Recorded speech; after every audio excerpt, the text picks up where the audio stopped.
ლიტერატურული კონკურსი წერ თავისუფალ თემას, მრავალი წელია, რაც ტარდება.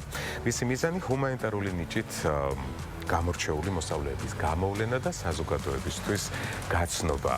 უკვე ტრადიციად ქცეული კონკურსი უფროს კლასელებს წელსაც თავაზობს და აძლევს შესაძლებლობას საკუთარი აზროვნება და წერითი უნარები წარმოაჩინონ.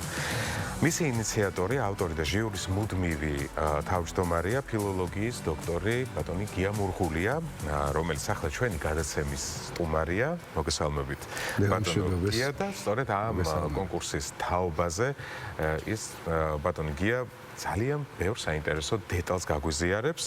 დილამშვიდობისა.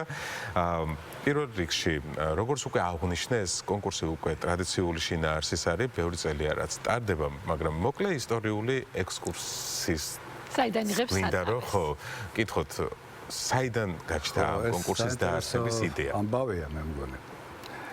ერთი ძალიან მომეწონა მუდმივი ჟიურის თავმჯდომარე რო ახსენეთ, რაღაცა მარადიული შეგრძნება დამეუფლა ხო. თლათ ასე არ იქნება ვიცი ესა, მაგრამ მაინც ასე ამონუეღო. ეს იდეა იცით გაჩნდა ძალიან მარტივად, რატომ იცით? გაკვეთილებზე ჩვენ მასწავლებლები ხანდახან თუ მუდმივად არა ხედავთ ხოლმე როგორ ფიქრობენ, როგორ აზროვნებენ ჩვენი მოსწავლეები და ბუნებრივად იბადება სურვილი რომ ეს ძველმა საქართველომაც დაინახოს. ჩვენ ბევრს ვაკრიტიკებთ ხოლმე სკოლას, მასწავლებელს, სწავლის მოტივაციას, 1000 რაღაცას, მაგრამ სკოლაში ხდება ძალიან ბევრი ისეთი რამ, რაც სასიხარულოა, რაც იმედის მომცემია და რაც ბედნიერების დამბადებელია. და უწინარესყოვლისა ეს არის ჩვენი ბავშვების ფიქრის კულტურა. აი ამის გაზიარების სურვილმა დაბადა ეს კონკურსი. იმედი მაქვს, რომ ამას მეტნაკლებად ვახერხებთ ხოლმე. აი რას ნიშნავს აი ამ ჟანრის კონკურსი დღეს, აი დღევანდელ იცით რა შეასაქმე? ჩემთვის ეს ძალიან ბევრ რამეს ნიშნავს და ვფიქრობ ჩვენი ქვეყნისთვისაც. რატომ? პირველ რიგში იმიტომ, რომ ჰუმანიტარული განათლება ზოგადად ბადებს საზოგადოებას და ბადებს სახელმწიფოებრივ ცნობიერებას. როგორიც არის სკოლაში ჰუმანიტარული განათლების კულტურა, იმ კულტურის მატარებელია მე საზოგადოებაც და სახელმწიფოც. ეს არის ერთმნიშვნელოვნად ასე და არა სხვანაირად. ამიტომ საგანგებო მნიშვნელობა აქვს იმას, როგორი არის ჰუმანიტარული განათლების გადაცემის კულტურა საქართველოში. მისი დაბადების კულტურა როგორია საქართველოში. როდესაც ჩვენ ჰუმანიტარულ განათლებაზე ვლაპარაკობთ, ბუნებრივია რომ გულისხმობთ როგორ ვასწავლით ჩვენ ლიტერატურას ბავშვებს. ეს მთელი სამყაროა. ახლა ეს კარი არ შევაღოთ, თორე ვერც გამოვალთ. დღეს კი არა. როგორ ვასწავლით ისტორიას, როგორ ვასწავლით ხელოვნებას. რამეს ველაპარაკებით თუ არა ფილოსოფიაზე მაგალითად. რა? ფილოსოფია ხო არის შესაძლებლობა, რომ შენი ცხოვრების დეტალები განაზოგადო. რა, მარტივად რო ვთქვათ, ხო? რელიგიის სწავლება აუცილებელია თუ არ არის აუცილებელი. ეს ისეთი თემებია, რომლებზე მუდმივი ფიქრიც მართებს ჩვენს სკოლას. მაგრამ ეს კონკურსი, რომელსაც ჩვენ ვატარებთ და იცით თქვენ რომ 10 სათაურს ვაძლევთ, ამ 10-დან ერთი უნდა შეარჩიოს ბავშვმა და ეს დაწეროს. ეს სათაურები სწორედ იმ სფეროებს ეხება, რაც მე წეღად ჩამოთვალე. ეს არის ლიტერატურა, ისტორია, ხელოვნება, რელიგია, ფილოსოფია. მოკლედ, ეს არის სამყარო, რომელიც ადამიანის სულიერ განვითარებას გვიჩვენებს. რა, სულიერს, ზნეობრივს თუ გნებავთ. ხო. ამიტომ ბუნებრივია, რომ ჩვენ ძალიან ვაკვირდებით ხოლმე არა მარტო პროცესს, როგორ წარიმართება ხოლმე ეს კონკურსი, როგორ ვაფასებთ ხოლმე ჩვენ ჟიურის წევრები ამ ნაწერებს, არამედ ვაკვირდებით ხოლმე შედეგებსაც. როგორ და რას ფიქრობენ ჩვენი ბავშვები და უნდა გითხრათ, რომ ეს არის უკიდურესად საინტერესო. აი, შემდეგი კითხვაც სწორედ ამას შეეხება, ბატონო გია, როგორ იცვლება წლების განმავლობაში მოზარდების აზროვნება? აი ამ მიმართულებით, თუნდაც ჰუმანიტარული თქვენი დაკვირვების რა თქმა უნდა თვალსაჩინო. აქ სამი პასუხი მაქვს და შევარჩევ ახლა რომელი გითხრათ თქვენ. როგორ იცვლება, იცით, ну ერთი мотивация მაღლდება და სულ უფრო და უფრო მეტი მონაწილე ყავს ამ კონკურსზე. ეს ძალიან კარგია. მთელი საქართველოდან მოდიან ბავშვები. თითქმის არც დარჩენილა რეგიონი, რომელიდანაც არ მოსულებდნენ. მეორე ამბავი ის არის, რომ ნელ-ნელა ბავშვები მიაჩვენენ იმ მოთხოვნებს, რასაც ჩვენ მათ წარუდგენთ ხოლმე. აი, შეფასების კრიტერიუმებს გეტყვით ძალიან მოკლედ, ძალიან ზოგადად, რის მიხედვით ვაფასებთ ჩვენ ამ ნაწერებს მომავალი კონკურსის, რომელიც მალე ჩატარდება მონაწილეთათვისაც ეს შეხსენება იქნება და საინტერესო იქნება. მანამდე მინდა გითხრათ, რომ ყველა უჭერს ხარს ამ კონკურსს, ეს ძალიან მახარებს. განათლებისა და მეცნიერების სამინისტრო ძალიან აქტიური მხარდამჭერია, მასწავლებლის სახლი, განათლების მუშაკთა თავისუფალი პროფესიული კავშირი, სკოლის ადმინისტრატორთა ასოციაცია, ყველა ვისაც მე რამე ვთხოვე, ყველა მხარი დაუჭირა ამ ამბავს.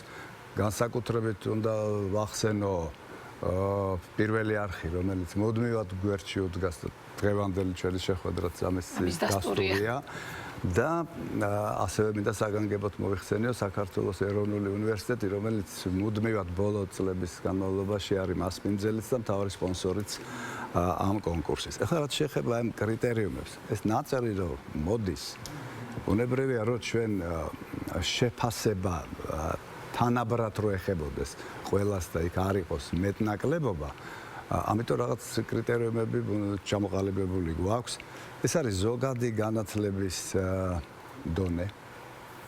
როგორი ზოგადი განათლება, ეს ძალიან მნიშვნელოვანი ამბავია.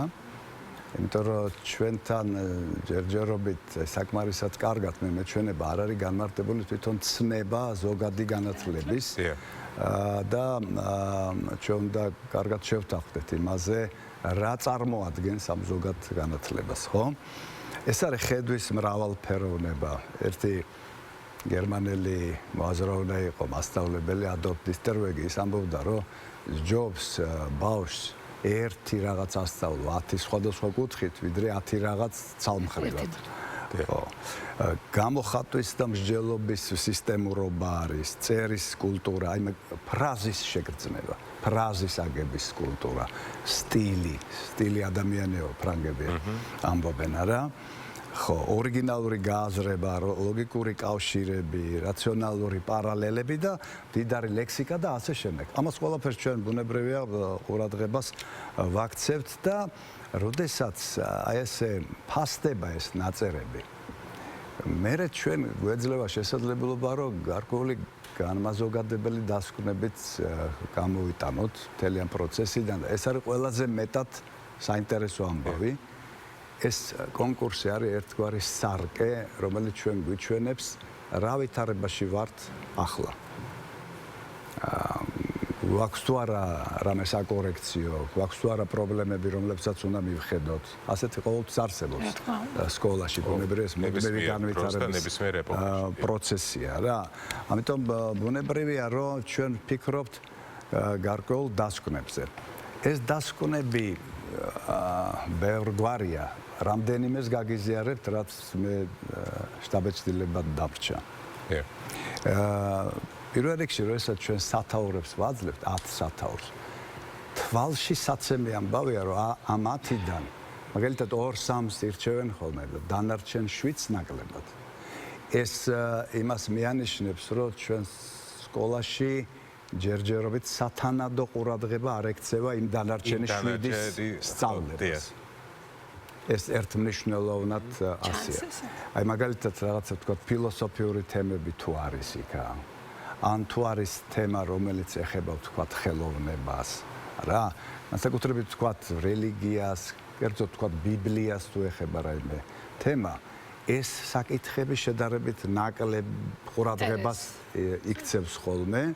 ამის ერთ-ერთი ახსნა არსებობს, რომ ამაზე სათანადოდ და შესატყვისად ჩვენ არ ვესაუბრებით ხოლმე ჩვენს ბავშვებს. მეორე, როდესაც თქვენ აძლევთ სათაურებს, იქ ძირითადად ჩანს, რომ ჩვენი განათლება, ჩვენი სასკოლო განათლება ძირითადად არსებითად არის ევროპოცენტრული.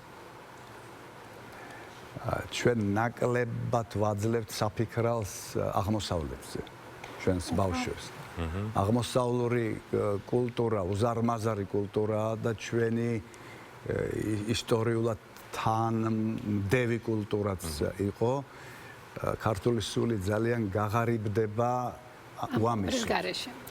იმიტომ რომ იქ არიან დიადი ჩინელები, იქ არიან სპარსელები, იქ არის არაბული კულტურა, ინდური კულტურა. ეს არის უბრალოდ შესანიშნავი კულტურა და ცხადია, რომ ჩვენი განათლების სისტემა ამის მიღმა არ უნდა რჩებოდეს. მე არ ვამბობ, რომ სულ უამისობა არის, მაგრამ სათანადო ყურადღება უნდა ექცეოდეს ამას. ხო? მე კიდევ ერთი ძალიან საინტერესო ამბავია, ეცდა მე ჩვენ ბავშვებს ვასწავლე ხოლმე შედარებით დაბალი ასაკიდანაც და ბევრი აკეთებს ამას ჩვენი მასწავლებელი.